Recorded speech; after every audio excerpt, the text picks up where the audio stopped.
What is going on, Wolfpack Nation? Welcome back to Tuffy Talk Live Show. We are so glad you guys chose to join us here this weekend, and it's been a pretty bumpy week, I think, for NC Athletics. It's been a really big high note, which we'll touch on later. But it's been a weekend, guys. It's been a week for NC Athletics, I would say. Michael, Greg, what are your thoughts on that? Yeah, that's the best way to put it. Had the highest of highs and some pretty low lows with some teams. So Yeah. we'll get into it. Yeah. I think having said all that, guys, we're going to get into some good NC State content here, but want to give you an update. Obviously, you don't see Leighton here. I think he's at the NC State hockey game.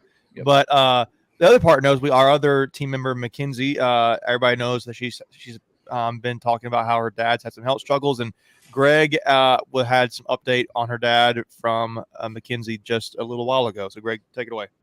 Yeah. Wish it was a little better. She reached out to me. Her dad did have a pretty significant setback this afternoon, and unfortunately they had to do an emergency procedure. The procedure sounds like it went okay. He's not out of the woods yet. So they're definitely, asking for a lot of prayers. They're hoping that he's able to fully come out of it, and, they can just have some great more memories with them tonight and continuing on in the very future. Like Jimmy V says, we don't give up here at Wolfpack Nation. So, Mackenzie, we're definitely thinking about you and the whole Blackwater family. And I'm rocking my Chad's pack today, and I try to wear it as often as I can. So, Kens and Carrie, we're thinking about you guys. We just hope that everything continues to work in a positive direction. And the first step was the surgery. And I'm just kind of rambling because I'm kind of lost at words, but we love you guys. So, yeah, the whole Wolfpack Nation's behind you. So everyone that follows Ken's on Twitter, if you've reached out, she's definitely not ignoring you. She's just going through a lot, and the family's gotten a lot of messages of encouragement. So I know they'll get to you guys as soon as possible. But everyone loves you guys. Thanks. Yeah, well, I'm glad we had the update there. For those who can reach out to Mackenzie to encourage her and her mom and her dad, please do so. I mean, that'd be tough for anybody. So any level of encouragement and community they can have come around them in this part of their lives right now is a really big deal. And it does not go take for granted, I'm sure. So yeah, be sure to reach out to them guys and encourage them, let you know that you are thinking of them, that you're praying for them. Even not half heart. I know that's an expression just to say, hey, I'm praying for you, but they need your prayers. So be sure to do that, guys. So having said that, I think we'll start off with the first off, I know it's Thanksgiving week, guys. So I saw some comments here about happy Thanksgiving. And I'm really excited about eating some turkey this weekend, or this week, I guess. I already had a kind of like a start off for that on Saturday with some family. You guys got any big Thanksgiving plans, Michael, Greg? Go ahead, Mike. Yeah, just hanging out with family back in North Carolina. Yeah. We will be going over to my wife's family's house here locally, and then my father-in-law has a 5:30 deadline to get us on the road down to Raleigh because there's a football game I hear on Friday. I heard about that. Yeah, so I told him the turkey better be ready on time. If not, we'll take it to go, so we can get down 95 to the good old Pines. Yeah, that's good. That's awesome. Yeah, I see some comments here. I think Leighton's in the chat as Tuffy Talk. He's like, Macon didn't get the red shirt, black hat memo, and I'm usually the one who observes those kinds of things. But I will zip up my collar a little bit taller today just because of that. And then you guys can see Mackenzie there, so she can see your comments there. So I'm off of that too. But yeah, I see Colby's got Turkey Day and Bills football. I think the matchups on. Is it Bills versus Lions, or is it Bills and Lions, or is it? I know the Lions always play. Or the Cowboys, right? Yeah, right, or the Cowboys. And I think the Pats play somebody. I know they have like a night game now, so maybe that's a night game. Yeah, I'll have to go look up while we're talking here. But some good football and a good family time. Really enjoy it. Don't take those moments for granted. Being able to do that. let your family know how much you love them this Thanksgiving. But there's also, if we talk about football, there's also some good college football. And for NC State, big matchup coming up this Friday, the day after Christmas. And we're talking about the Wolfpack versus the Tar Heels, right? NC State versus UNC, red versus blue. I always think it's interesting they have this matchup on a Friday rather than a Saturday, and it's been that way for like the last few years. But it's fine. I mean, I don't really care. And Yeah. you got what? Yeah, go ahead, Michael. I mean, I don't care. I know Doran talked about it before. I think somebody asked him in the last press conference about him and Mac Brown have both said it's dumb to play it on a Friday because it takes away from high school football that's going on. It's the playoffs right now in high school football in North Carolina. So it takes away a little bit from that for both ways, like recruits coming to see the game and coaches going to be able to see high school recruits in the playoffs and stuff. But I mean, as a fan, I don't really care, right? It's a holiday. Most of the time you're not working. I think the argument against it though is that it's a Friday, it's a high school football. They're getting the playoffs a little bit. So I know Doran's been a big advocate for high school football and having recruits be able to come and watch games on, if you can't really do that on Fridays because they got to worry about their own game. So he didn't talk about that. Hell, I don't think I've heard him mention it this year. I know he's mentioned it in the past, but I was just going to mention too, like, I mean, how many parents have their kids in college and in high school, right? Like, for instance, the Thomases, like, where do you split your time at? Right. So there's a lot more to it. So I don't really, as someone who doesn't follow North Carolina high school football, I don't really have a dog in the fight. I do enjoy Saturdays though. I have a T-shirt that says Saturdays are for tailgating, and there's a reason for that. So I enjoy the Saturdays personally. It is nice though to be able to watch the rest of the rivalry games on Saturday. You get your game out of the way, and hey, it's going to be a primetime game, right, on ABC. 3:30. So the whole country will be able to watch it. 3:30 on ABC. If you're having if you're on California Pacific Coast time and you have to get lunch, you take Thanksgiving on a noon 12:30. That's a good time. But before we get to the Carolina game, and I see a lot of comments here. I like in-game alphas. I'm allergic to Chapel Hill, so I like that. But let's go back to the NC State versus Louisville game. And man, I don't think anybody really. Maybe I know McKenzie said we're going undefeated at the beginning of the season. So, but I think us guys here had State losing this game even preseason, just because I actually thought we would have won all our games potentially to this point and then have lost the game in Louisville, especially when you're down to QB3, QB4. No matter who you are, you're probably not winning too many football games. So State lost this game 10-25, and it was actually close, I would say, at the fourth quarter. Greg, you were there. What was it like? There was a lot of empty seats, so the crowd noise wasn't an issue. You're right. It ended up, the final score wasn't indicative of the game because about halfway through it was a 1-score game. Then we went on fourth around midfield and didn't get it, and then 3-4 plays later they punch it in, and that basically just ends any hope of a comeback. Look, as crazy as this is going to sound, as bad as we played, we still had a chance in that game. Right. Like you said, third, fourth string quarterback. I don't know. Like if you start Philly in that game, maybe things are differently, or end up different. We couldn't stop the run to save our lives. That was, to me, that was it. And then the fourth play, again, another fourth down play calling thing, and I'm sure we'll break it down. Again, I didn't have a problem with going for it. It was the play call. And I heard Doran's, I was going to say excuse, but more explanation. I don't know. Like you line up and just go for it. Like you don't need to get cute. But.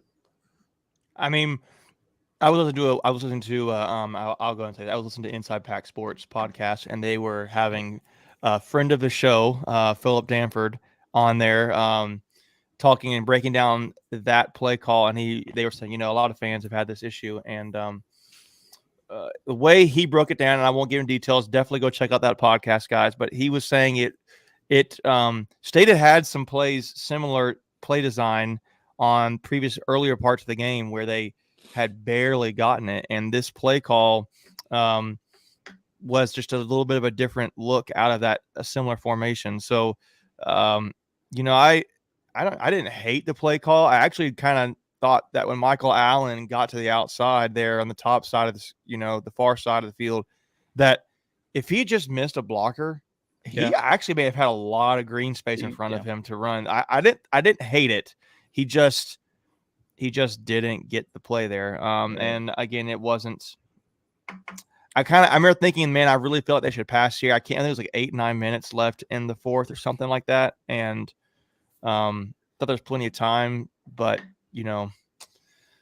I don't know. You're down a score or two there. You kind of need to try to get points. I don't blame Doran, but for me, and I hadn't gone back and watched the replay, so like I was really like at field level, so I wasn't up to kind of see how it broke out.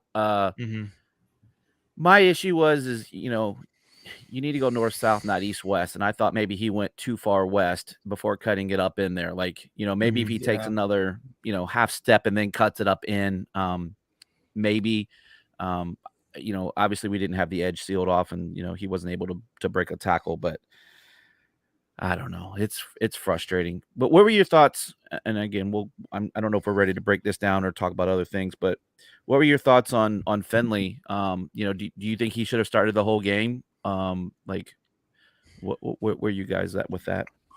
I mean, it's tough because Doran was saying he hadn't run the offense all season in practice. He was running scout teams, so he was running other teams. So I don't know. I didn't have a problem with it because he was going to play anyways. I think I don't know if those first two, him being in on the first two series, would have made a bunch of a difference. I mean, like Louisville's got a good defense. They do. I don't think it really mattered. So was it the third series that he ended up coming in on? Yeah. Yep. Okay. I thought it was a little later than that. I thought they did like 2-2 or something like that. Yeah. Which is what they did with Chambers and Morris in the Syracuse game and the Virginia Tech game. And then whichever QB looked better, which in Syracuse it was Chambers, so they kept him in the rest of the game. Against Virginia Tech, it was Morris, and they kept him in the rest of the game. Here's what I'll say. I don't know if they should have played or not played Chambers. But I will say I can tell you who looked better, and it was Finley. And I think it was actually it should be a positive thing for State and the fans to see your QB4 really. He didn't look half bad. He looked great. Yeah. I'm not saying he looked good because he didn't grade out. He didn't grade out very well at all in PFF grading for this game. In fact, it was pretty low. But there was some plays there throwing the ball that you're not going to really see Jack Chambers doing a whole lot of. And I thought that gave State the opportunity, the ability to open up the playbook a little bit more with a Ben Finley. Whereas Jack Chambers, you're just seemingly limited with what you can do and you feel comfortable with. So I know guys here, you guys are commenting Chambers equals trash, Ben Orbans, in games like Chambers can't even freaking throw. He was making the right reads. He was just missing the throws. He was not accurate. I will say it was windy as all get out there, though. Like it was. I mean, you could definitely tell on some of the kicks and the punts were affected by the wind. I mean, my face was like that evening, my face was as red as the shirt I'm wearing. I got a lot of wind burn, so it was not. It was definitely not the greatest conditions. And let's be real. I mean, we're down to third and fourth string or whatever wide receivers out there, minus Thayer. There's guys out there that probably haven't had a lot of experience. Minus Daryl Jones. I thought Daryl Jones in the last 3 weeks has really stepped up. He's had some nice games the last 3 weeks. You know who your highest graded player was on offense for NC State this game? Skill position or non-skilled? It was a skill position guy. I mean, it was overall the highest graded player, and I will give you a hint. I would say Houston. You would be wrong, actually. It was Julian Gray. He didn't play a ton of snaps. He didn't play a ton of snaps. But you had Zavala was one of your better graded players on the offensive line. But besides Gray, the more legitimate offensive player, and I see some comments here about this guy, was Michael Allen. He was your 4th highest Yeah. graded offensive player. He didn't get enough touches. And his best grading aspect actually was pass blocking. I mean, his play in the passing game was a little bit better grading than his actual run play. But man, that guy has emerged, I think, and I don't think at this point you should care about the red shirt versus not red shirt. He is helping you win. So yeah, I think he's burned it now. Oh yeah, he's way burned. Oh no, he's past that. But I mean, you get what I'm saying, like the argument of earlier in the should we keep season, it or should we not? Yeah. No, he looks legit. Like you should not have to worry about Yeah. that. So, but no, what do you guys? You guys for the fans here looking in the comments, but for Greg and Michael, what does Michael Allen's emergence mean for this offense right now? Because we're needing all the help we can get. But what are your thoughts on him? I mean, it's just another dimension, right? Because we don't know coming in the future what our wide receivers are going to look like. So if you're strong in one area, it makes your other areas that much better because then you can feed off of that. With your play calling, it just opens up more dimensions in the offense. So, I don't know. I think we're gonna be good, and then we've got some guys coming too. So I think we're gonna be fine in that position. Yeah. Yeah, I did too. I see some guys. I see, Bart bringing this up, and this is something that I think also too I've noticed lately, and it's been more of a downside kind of thing. I know Grant Gibson was out, and that really showed a lot, right? Because Dylan McMahon, I don't think looked so great at the center position, but our offensive line has been not that impressive lately. Even with Grant Gibson in the lineup, I think they've been pretty soft. Allowing a lot of pressure. Obviously, you saw it a lot with, how much Boston College they able to get. The fact that Boston College is able to get that kind of pressure to MJ Morris, it's not a good look. And you're seeing it with Wake Forest beforehand. You're still seeing it with Louisville last week. And Louisville is an underrated defense in the ACC. I don't think people realize that.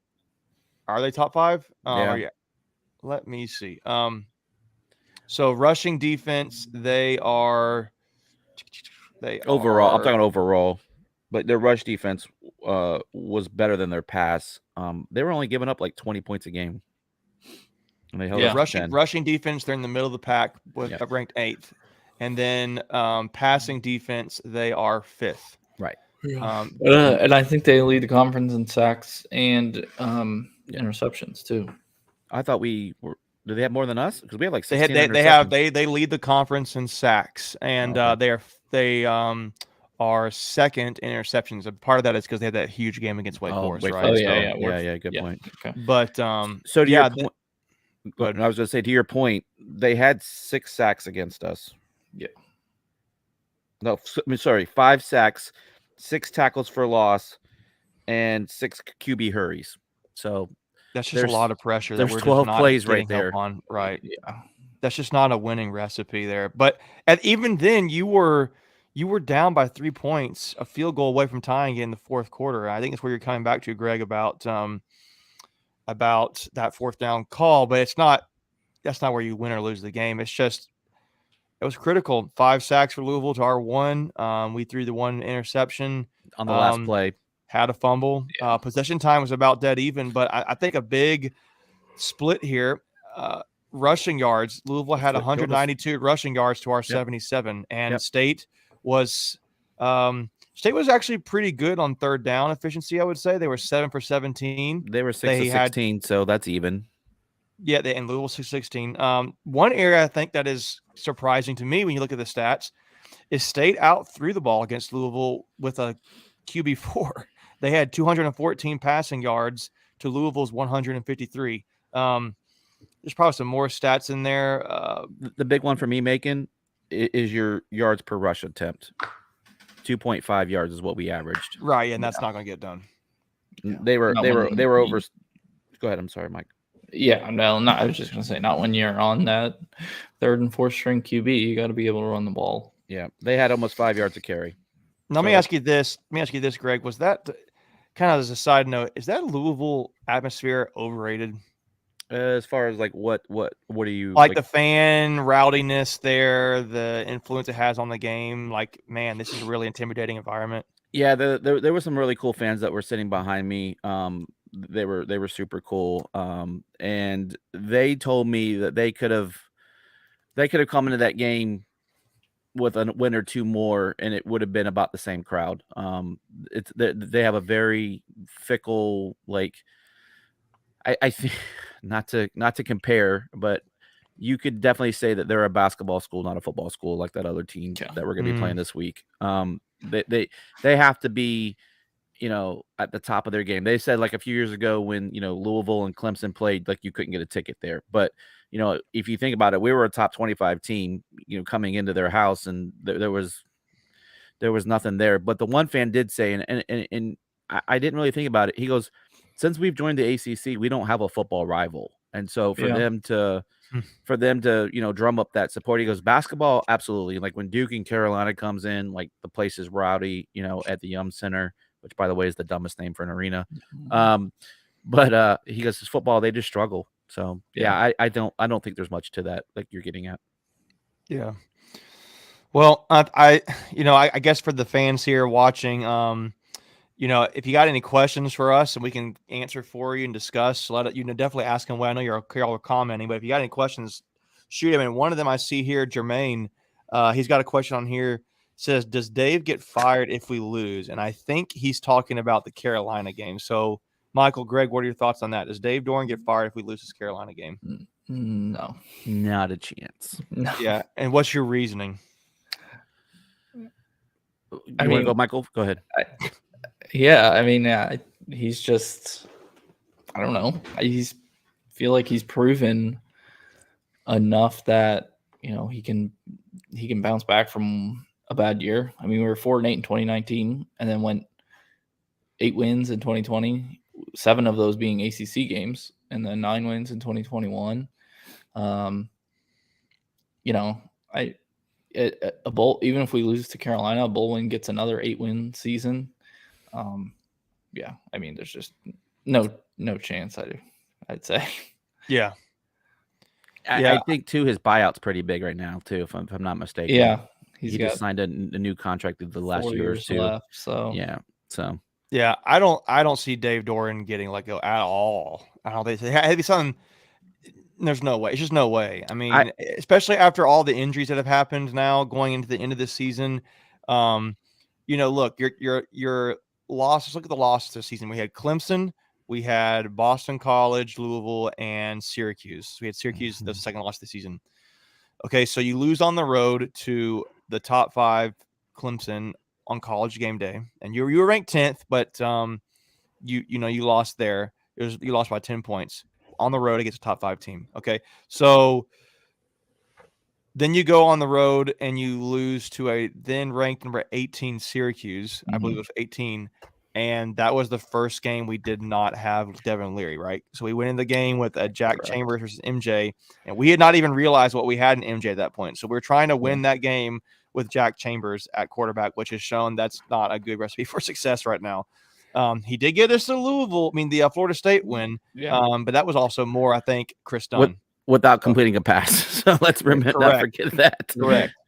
It was just, I don't know if it was luck or what it was, but that was loss number 2. Second loss, third loss, Boston College.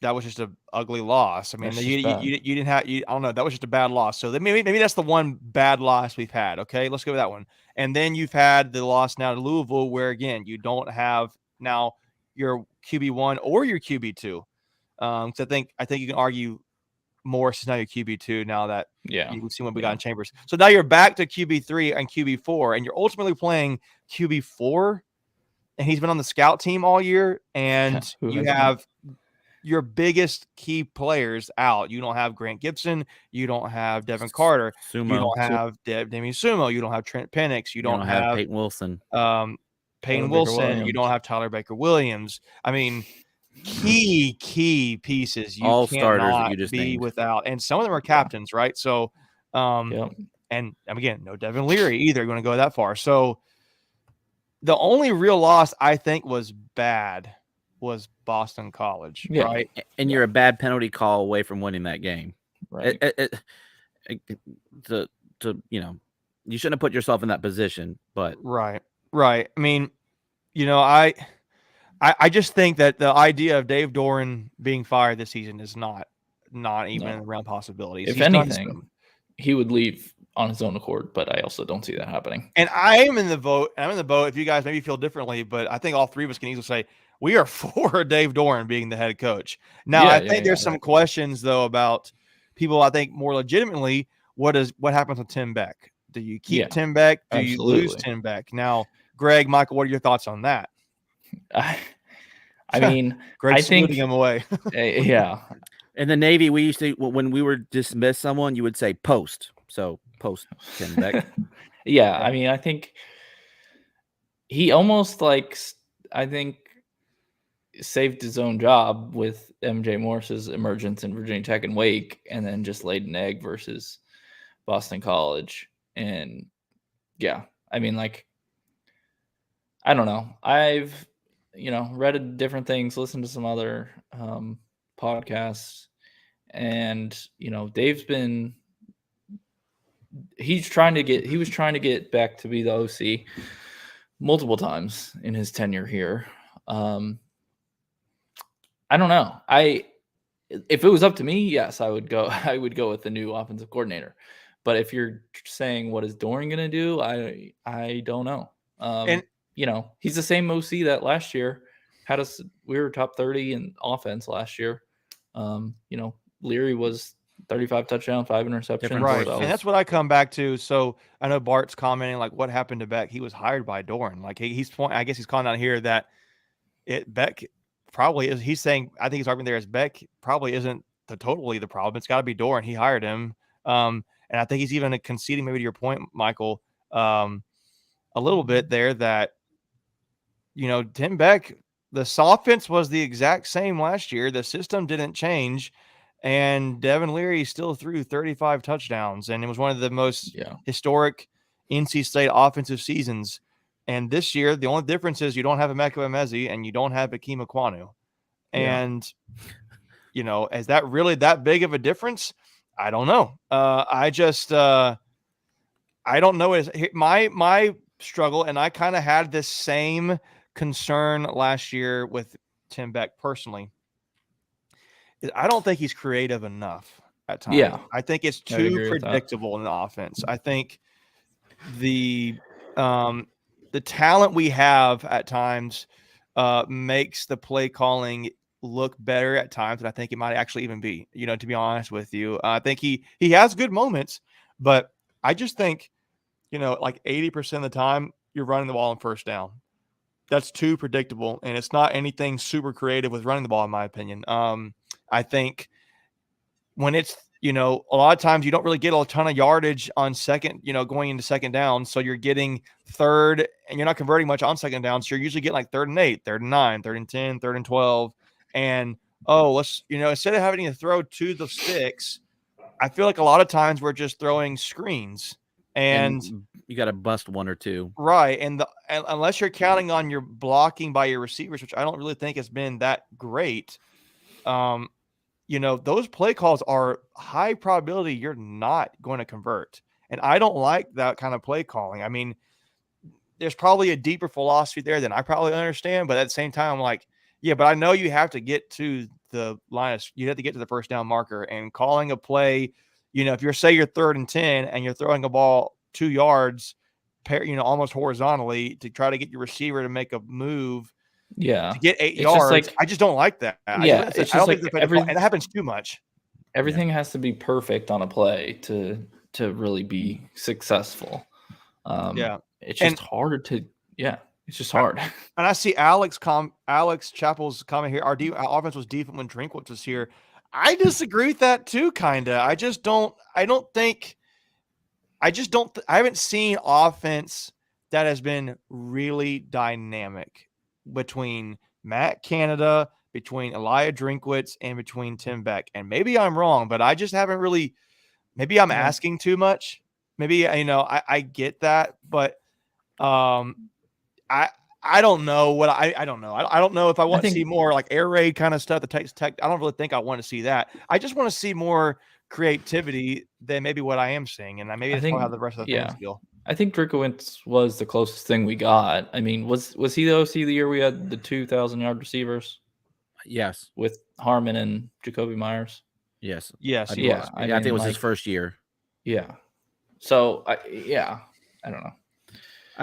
Well, we can move on from that point. I think we've kind of belabored on it. So. Yeah, the last point I want to throw out there, and Macon, you brought it up like a week or two ago, or maybe it was one of the previews we did. I don't remember, but you said like I want to see creativity, like you were talking about running Julian Gray and like a jet sweep or like just something. I mean, just on a wrinkle, goal. wrinkle. Like that's just like it's. We line up the same way and we run the same 4 or 5 plays, and it's like, oh, great. And then when we do get creative, it's Thayer's throwing a pass to someone. Yeah, and I'm going to add this one last. You said you gave me the last comment. I want to give this one last comment because I thought about this. Your fans are talking about, the questions brought up here. Does Dave Doran get let go? And we're saying no, hard line, no, that's not happening. But when to argue for Dave Doran, another one, he's had consistently 8-9 win seasons. One, when's the last time that's happened at NC State? He's right. 2. He just had a 16. He tied the home record.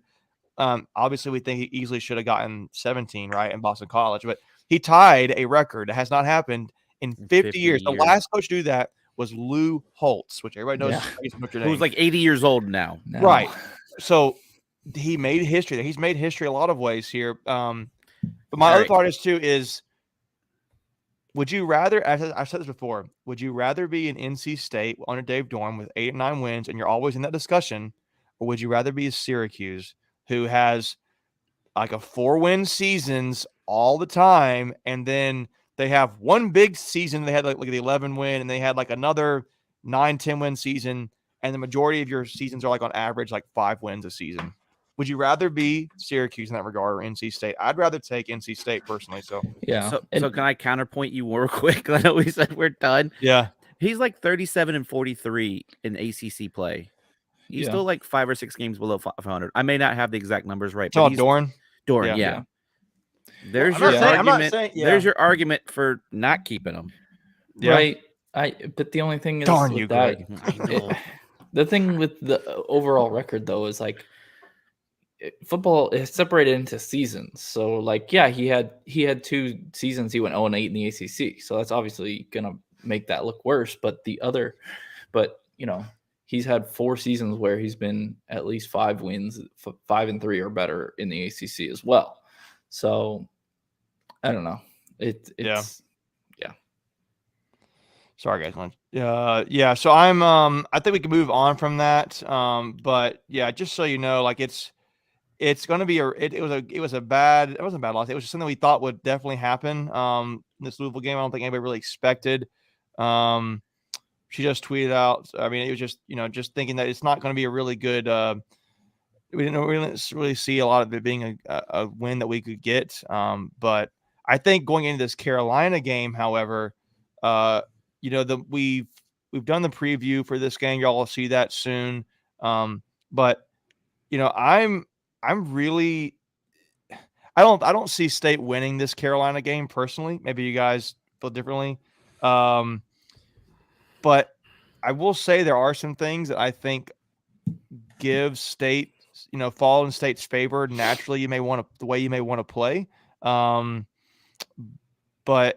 I don't know how you guys would feel about this. I just don't see us winning games with a QB3, QB4. Greg, Michael, what are your thoughts on that? Greg, you can go ahead. Yeah, it's we've been putting this season mostly on our defense's shoulders, and we have to quote unquote play perfect. And Dave even mentioned this in his press conference. I think it was post game on Saturday. And our defense, while playing well, I mean, we gave up 25, but 7 of that was not on the defense. So you held them to 18 points. We can't score enough points, and that's the bottom line. You have to score more points than the other team, and now playing this Carolina team with a lot of offense. I saw a stat today that said if we averaged 26 points per game, which would be like 80th in the country, we would be 10-1. Yeah, and that's not a whole lot, right? I mean, And that's our like defense has given up less than 4 20 a game. touchdowns, less Yeah. than 4 touchdowns. So Honestly, I don't even think you need to score that many because our defense going into the last week was only giving up like 19 or 20 points a game. So you only Yeah. need 21. the offense is just not doing enough for the defense, right? Yeah. Defense is trying to play, and honestly, they're probably just getting worn out by the third and midway through the third and fourth quarter, guys. I mean, it's just part of it. But And think about this: if we didn't have Chris Dunn, we'd be averaging like 12 points a game. Yeah. Yeah. I Well, mean, see, it's a here's my little thought. So tell me what you guys think. I don't see State winning this game against Carolina, but it's a rivalry game. Let's preface that. Crazy things happen in rivalry games. I don't think anybody thought. I think people thought going in the game last year State would win or could win. I don't think they thought it would happen like that. Honestly, if I can just pause you, if you had to take the records, take the team name away from it, I think you would 1000% say that this would have been reversed, that we would have the 9-2 record and they would have the 7-4 record. Yeah. Say that one more time. Make sure I understood that. Yeah. So if I told you that this game would feature a 9-2 record versus a 7-4 record, you would say State would be 9-2 coming in this game and Carolina would be 7-4 Based on what? The season. Oh, beginning of the season. Oh, yeah. Beginning of the season. Yeah, 100%. Because you didn't think Carolina had a quarterback, right? Right. And there's a difference. Carolina's pretty much they're the opposite of us. We've heard they've had a little bit of injuries, but not this many key pieces, right? And they have their quarterback, right? No, this is a complete opposite team, right? Like our defense is our strong point. Their defense is horrible. Our offense is not great. Their offense is really good. Like, that's the game in a nutshell. Literally on PFF grading, they are literally have the number one passing offense in the country. Literally, and they're ranked first in the country in passing the offense. And defense, they are, I think, 7th worst.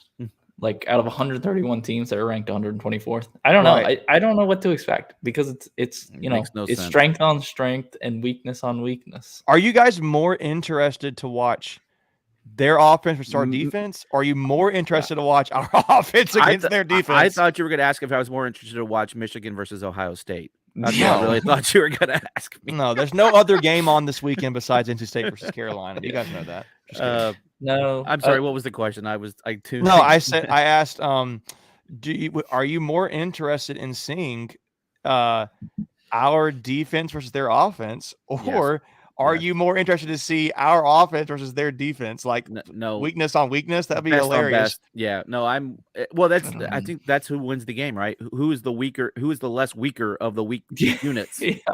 Yeah. Can State score against their defense, right? I almost wonder if that's, I've been wondering that. I do think it's going to come down to I go back and forth on it. Defense is going to have to show out. I mean, the defense is going to have to set up the offense for something good, or we're going to have to kill it on special teams. Yeah, and Benjamin makes a point that I would make too. It may be the best defense Carolina's played all year. I mean, and they played a decent, good defense with Notre Dame, and they lost. And so they just lost to Georgia Tech, with Georgia Tech playing their QB3, and I mean they ran the ball really well though. Right. Well, they lost that game, and I just don't. Here's my other thoughts. Okay, so State has had Michael Allen emerged. I think the part that breaks us though a little bit is the offensive line is struggling a little bit, but State won't run the ball, and a way you beat a team with a dynamic offense is you slow down the offense. You slow down your offense, keep their offense off the field, which State naturally wants to do. I think with a QB3, QB4, you're not overwhelming your QB. You want to run the ball to drain the clock down, which would actually play into State's favor offensively, what they want to do at this point, because they don't feel as comfortable throwing the ball. The key is going to be converting and keeping your offense on the field. I just don't know if that's something that we can do consistently right now. I don't know if this translates, but we need to pull out Dean Smith's four corners offense before the shot clock existed, right? But that's how they won basketball games back in the day. They would just hold the ball for 20 minutes before they shot it. And then, basically you want to limit the amount of possessions the other team has.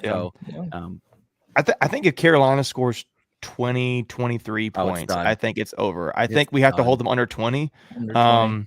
But I will say, to your point, or we talked about earlier, I think State's going to need to go with Ben Finley in this game. Yeah. The last game he started was at Carolina. Carolina, right? At Carolina. Well, I don't think That he wasn't started good that though. one. I think he was I think good. I Hoffman know. got And it was a injured. COVID game. It was a COVID game too, right? So Yeah. Yeah, we got destroyed.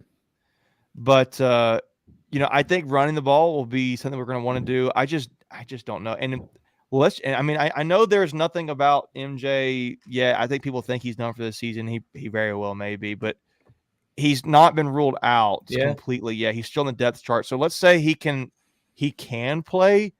I think all bets are off, right? I think if he can play, I think it definitely you're going to be like, okay, well now you got MJ versus May, and you just don't know how your ability to throw the ball is going to be much better, in my opinion. So, yeah, and we probably should move on to a And couple other convert. things. Yeah. But if MJ is somehow able to play this game, you don't know how effective he's going to be, how mobile he's going to be. I don't see him playing. Nothing about this tells me he's going to play. I don't, unless he pulls some kind of miracle. But we don't know. We don't know exactly what was done and the severity of it, and how much they had to do to get him right. But just the mere fact that I don't know. I mean, he is on the depth chart. Is all I'm getting at. He's there. It's just a thing where I think you have to. If you have to pick between Chambers and Finley, I think at this point you got to go Finley. It's got to be Finley because you're going to have to throw the ball to win this game. You're going to have to score points. The one thing you did mention the depth chart, Sumo and Grant have officially been taken off the depth chart, so that would sound like they're done at this point.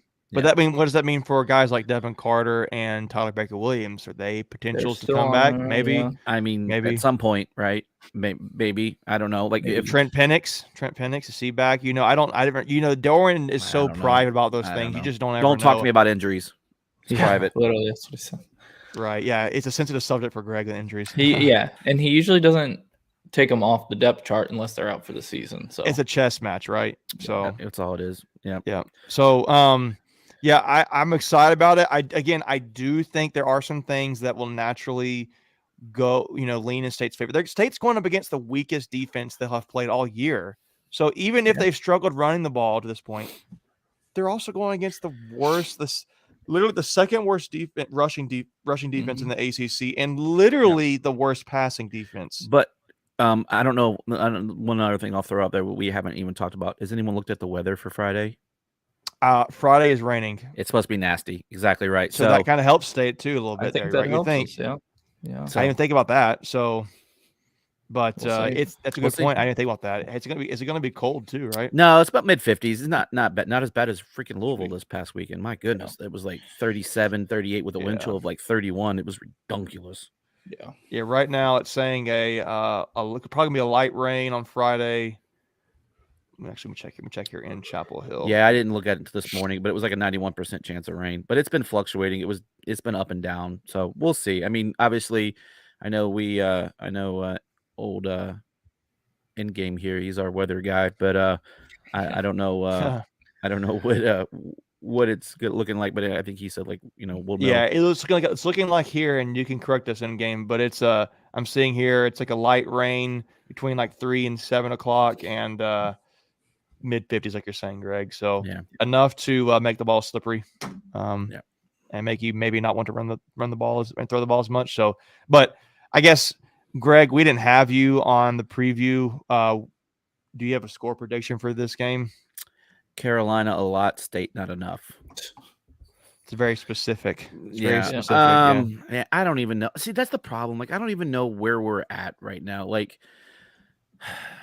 I mean, I don't think State's going to win. I hope I eat those words and I will put like a whipped cream and cherry on top of it. Layton would hate watching us right now because it'd be like, guys, you're not being positive enough, but we're being real, right? So I mean, you have to be real at this point. Yeah, you have to be real. That's what our fans deserve. Our realness, our rawness of it. Yeah. I don't know. I think they score 30 plus on us and we score like less than 20. Yeah. Yeah, I think we had something similar. Both me and Mike had something similar in our preview. But I will say, and for that preview that we're going to have coming out this week, got a couple of them, guys. I will say that we had Will from Great Day Tar Heel, who I will say, for a Carolina fan, he's all right. I mean, he's been really good, as much guys. as you can say about him. He's all right. All right. Now he's That's a fair compliment. he's a fair fan. You know, it's one of those like Yeah. he's all right. He's all right. Like he's all right. Like he's fine. He's good. Like he's fair. He complimented a lot of things. He actually is concerned. He said from a Carolina fan's perspective, he said we're actually don't even know what we are what happened and why it happened. And you know, they just lost to a QB3 Georgia Tech team. Georgia Tech is not better than NC State, guys. I don't care who you is. So their QB3 just beat Carolina at Carolina when a game that meant that should have been So like a chip shot for them, just like we thought Boston College would have been for us. So if State's better than Georgia Tech, and if Georgia Tech can go into Carolina and win, you know, I don't know if it was because, you know, Carolina overlooked Georgia Tech, they could just play easily and go. I mean, they were up State. too. They were up 17-0 in that game. Yeah, I know. Yeah. They just choked. And I don't know what happened. Well, they had that drop pass. I loved it. I loved it. But Yeah. 2 thumbs up. If State can't win, I'm glad Carolina didn't either. So, and if Georgia Tech had just beaten Miami the week before, Georgia Tech would have won the Coastal. After beating Carolina, they would have the tiebreaker over them. Isn't that insane? Yeah. That's how bad the Coastal is. but you know what? Well, we would have had to beat UNC Goodbye too, next but year. still. Goodbye next year, right? That's the True end of story. the Coastal. So, True story. Yeah. But yeah, my point was that Will from Great Day Tar Heel, he was actually concerned about Carolina going this game. He's like more perplexed. He was like, I don't really even know what happened. And he said the fan base feels really like uneasy right now. And You think they show up? Friday in the rain after Thanksgiving, I think they'll be there. I think there'll be enough. I don't think it'll be packed. I don't think it'll be full like you think it is. But I think they know going into this game, they probably are the favorite. And I think the line is for them. Right. Their line is by 6, right? That's true. I think the rain will keep some people away. I think you would actually see Students more on NC break. State fans. I think you would see NC State fans there more than you would Carolina fans. Like the rain would keep NC State fans away less, if you get what I'm saying. Yeah. Right. And I didn't even think about the students being on break part of it. So I don't know. yeah, in games like they have 26 seats left, that doesn't mean anything. It's like even sometimes State saying they sold out. Any stadium say they sold out is like they have like these big companies that buy them off and whatever. So they're out there. They're out there.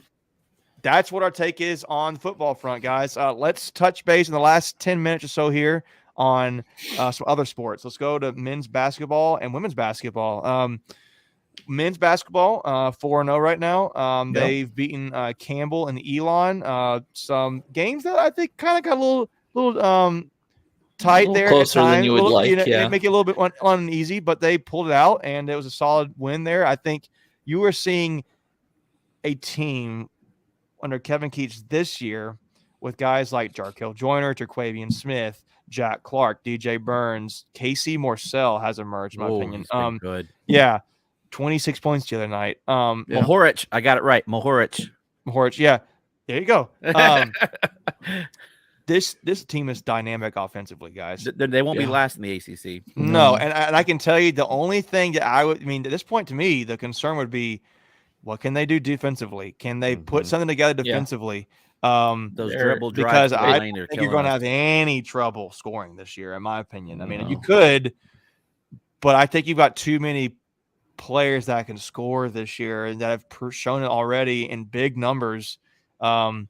And I say that we play Kansas Wednesday at noon. Yeah, it'd totally be like it's going to be a good test. Yeah, right. But neutral court, and it won't be a big crowd. So that is the Bill Self's first game back from suspension, though. That's a good point. True.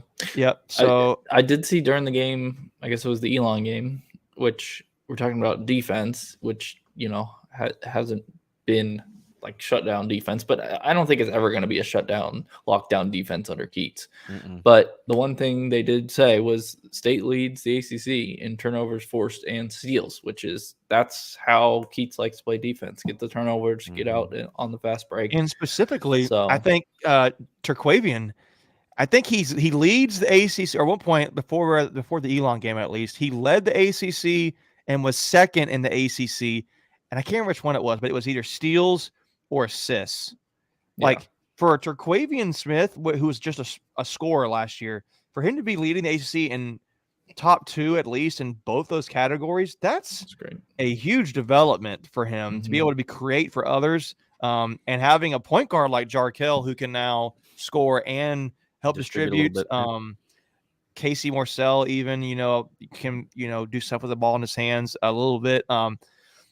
I like this. You could be, guys, you thought it was bad. You could be Louisville and Florida State right now. Yeah. Haven't won a Holy game. cow. And let's be real, Carolina has struggled. Like they almost lost to Gardner Webb. Yeah. But they were down by 4. They were up by 4, excuse me, with a 4-point lead with like 3 minutes, 3 or left 4 in the minutes. game.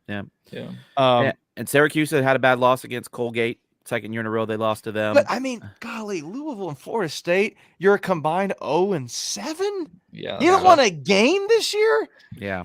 And I will say this: the only limelight I would say is, if you're going to be bad, now's the time to be bad, right? You can get right. You still got time. Right. But you lose these games. But no, I was going to say, but that's going to hurt come March, though, when you're looking at tournament resumes. I know, but you'd rather be bad now and figure it out, as the time goes on, rather than be good now and suck later, right? So, what's your expectation for Wednesday?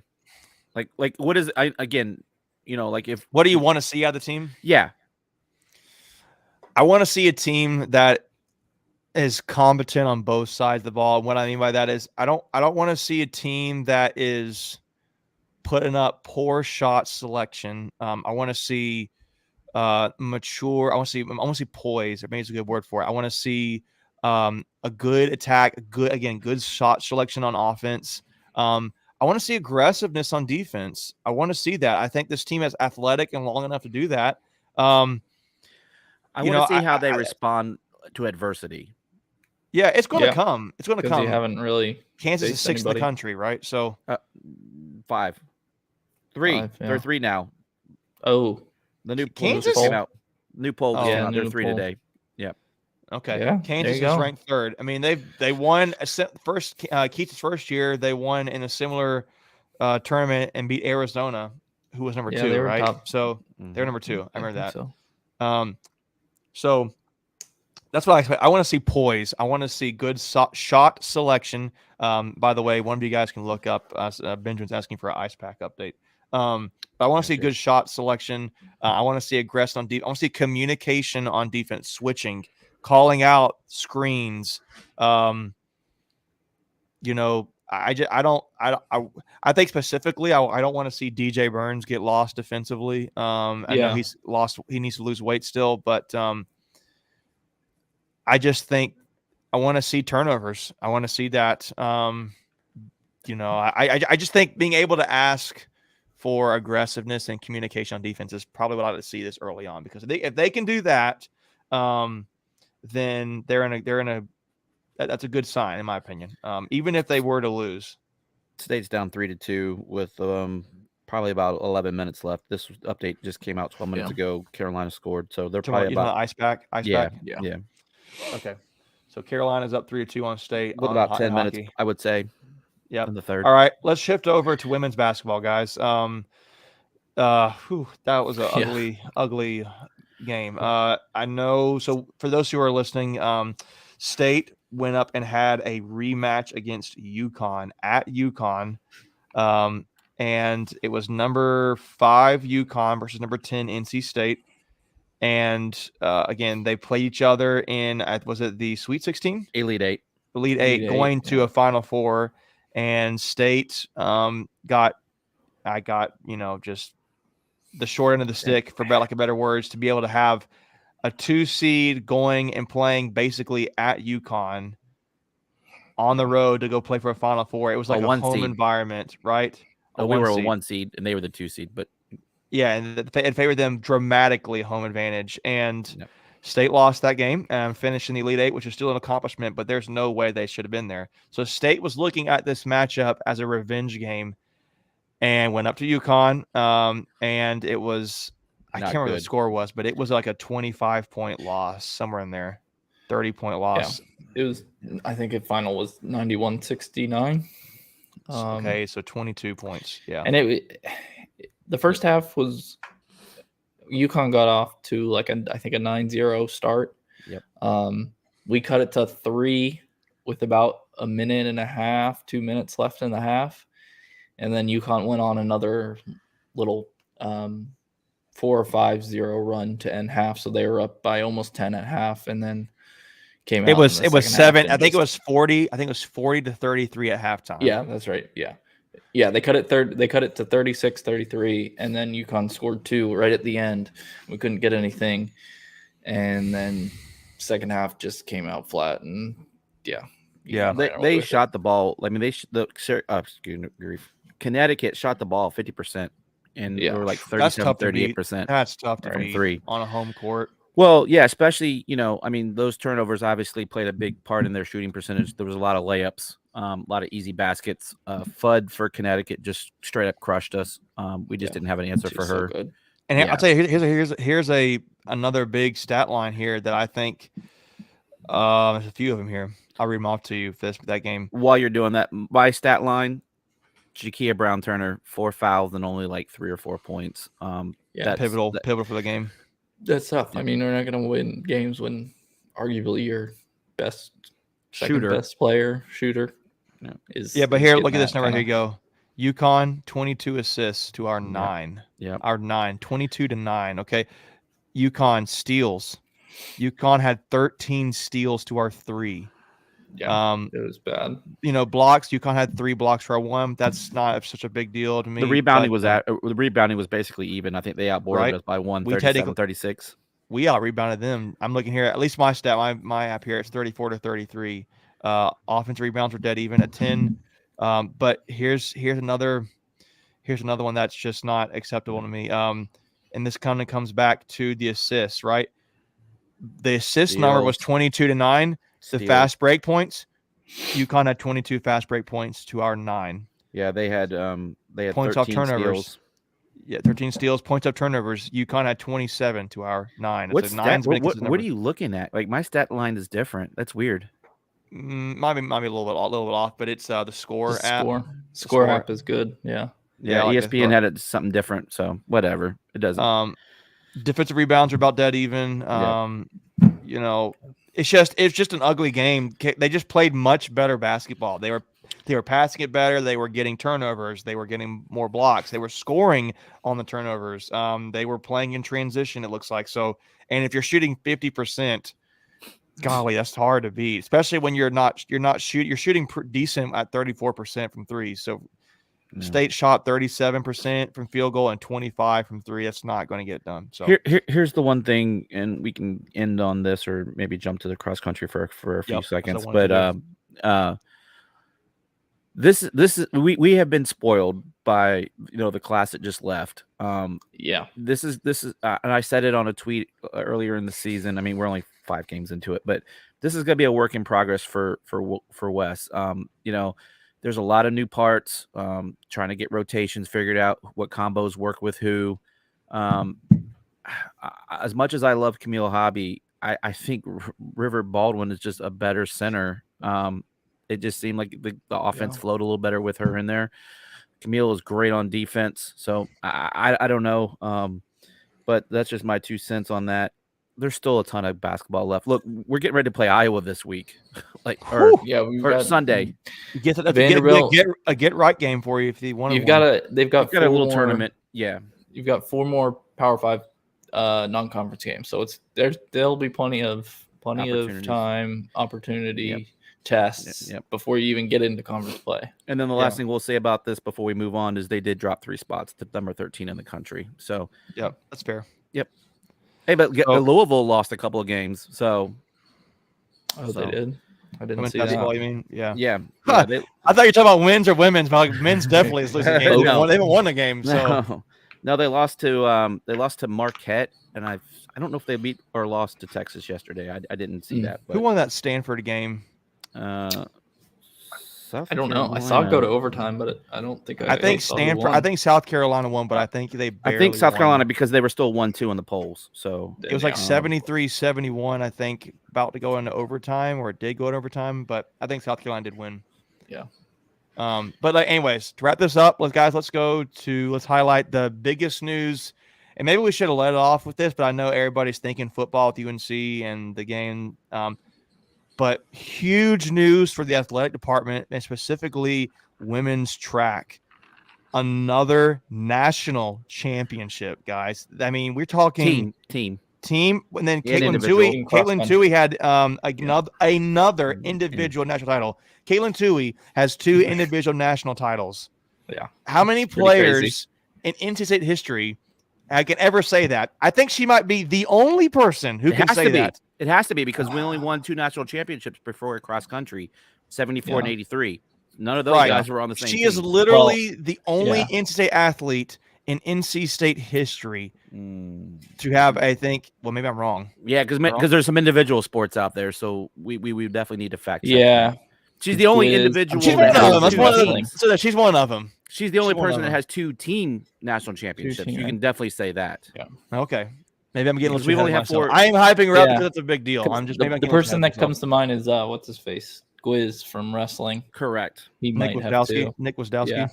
He Yeah. might have 2. Yeah. Yeah. But she's Well- the only one that team because we only have 4 team Yeah. national championships in the history Yeah. of sports. All that to say, guys, she in It's women's crazy. cross country, women's track and field, they're just. You want to talk about Yeah. dynasty? I think we talked this a few weeks ago. Mhm. It is an absolute dynasty they've got, just like you might think Clemson has in the Atlantic, or you might think UConn has in women's basketball. State's women's track cross country, they are absolutely dominant. I think they won 7 or 8 7 This year made ACC it titles 7. in a row. Mhm. 7. Yep. That's just, guys, think about that. That's crazy. Yeah. So I- congratulations to them. I was actually able to watch the race Saturday morning because I had it on ESPNU. Yep. And it was, I mean, this one girl from Florida just took off and got out to a lead, like a huge lead. And Caitlin Toohey just like slowly just ran Ate her away down, at her, Just yeah. reeled her in.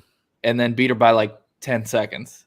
It was Yeah. crazy. So Yeah. we finished first and third, Yeah. and then we had 2 other runners finish in the top 30. So Yep. that was the best. And then the real quick, the men's finished just outside the top 10. They finished 11th. Yeah.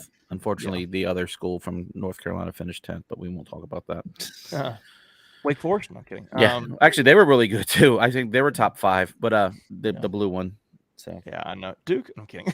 the other shade of blue, Macon. Come on, Megan. Yeah. Don't let that me was. say I feel it. like that's the good. That's probably what we should end on there. But I will say this: a little teaser. NC State's baseball schedule has been released, guys. So disappointed in it. go check that out.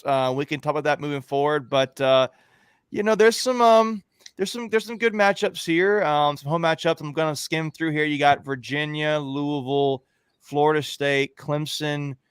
Even got a matchup with the Citadel. But I think Notre Dame is at home and this year, too. Pittsburgh. So your home ACC matchups are Pittsburgh.